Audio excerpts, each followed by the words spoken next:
So earlier this evening, we created a plan of a knock and talk. The plan was to go out to all the locations that we were familiar with that the alleged suspect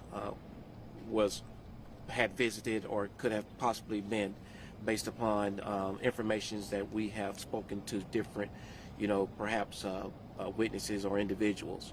While out there doing the knock and talk, one of the locations we were at was his mother's house.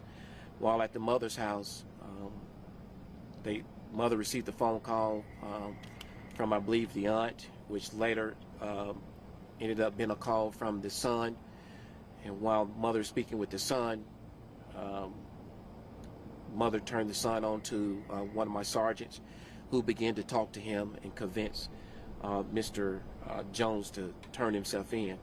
Mr. Jones agreed to turn himself in. He provided the time and the location. He wanted to turn himself in as a peaceful turn-in. They received the time and location to turn himself in. We relocated to that location and just stood by. Sergeant Hines continued constant contact with Mr. Jones, as well as his mother was in constant contact with Mr. Jones. And I may add that his mother was a huge resource in helping us apprehend him. Nobody wakes up in the morning wanting a bad outcome.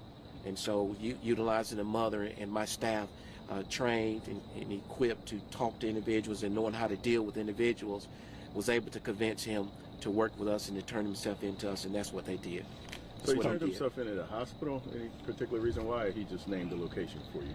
I don't know the particular why. Maybe he felt that would probably be a safe location. Maybe it was an area that he was familiar with, but he decided that's where he wanted to turn himself in. It was a lit area. We were okay with it. It was near the hospital. Whatever it took to make him feel comfortable, but just to turn yourself in, we were going to comply with that. How did you figure out that he was the one that fired the gun? Well, as you know, this is still an investigation that is ongoing, and those details I cannot release at this time. But if once we complete the investigation, if we can release that information, we will do so at that time. So you know he's your man, though? We do know that. We feel strongly that he's our man.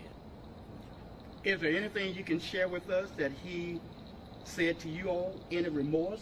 Anything?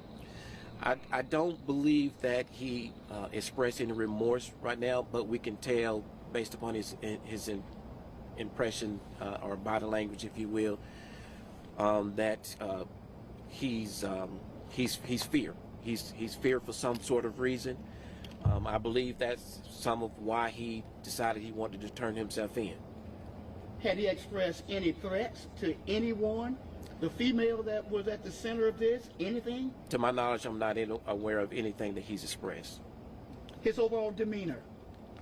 I have not saw him, so I couldn't tell you. What else is important about this that we haven't asked that you'd like to add? So what's important is that the staff, my staff that's behind me, worked hard on this case from the time that it happened up until this date. And as you know, there's less than 48 hours, no sleep, no rest, working hard. Anytime that we have victims in Rockdale County, our staff work hard. They always have worked hard in making this county safe. The one thing that we will not tolerate and don't like to tolerate is people becoming victims in this county, in this community. And this staff has proven that is not tolerated in Rockdale County. And so I'm actually proud of the work that they do each and every day for the citizens of Rockdale County. And so they know that that's basically a mission for this agency, and they worked hard on that mission today and tonight and yesterday, and we've accomplished what we need to accomplish, is to get someone off the street for committing a crime such as this. Well, Charges? So the charges currently now is felony murder, aggravated assault, battery, and home invasion. And there could be possibly more charges. Again, this is an ongoing investigation, and we'll determine that at the conclusion of the investigation. Was there anyone ever thought to be hiding him or just aiding him in any way? We don't know yet, but again, during the course of this investigation, we hope if that turns out to be the case, we'll make decisions at that time. Have you determined or discovered a weapon that was used? I don't have any details of that as of yet. This is just came new and suddenly, and so I don't know the details on that as of yet. Okay. I'm good. Thank you. Sure. Thank you. Yes, Appreciate sir. it. Thank you. Appreciate it.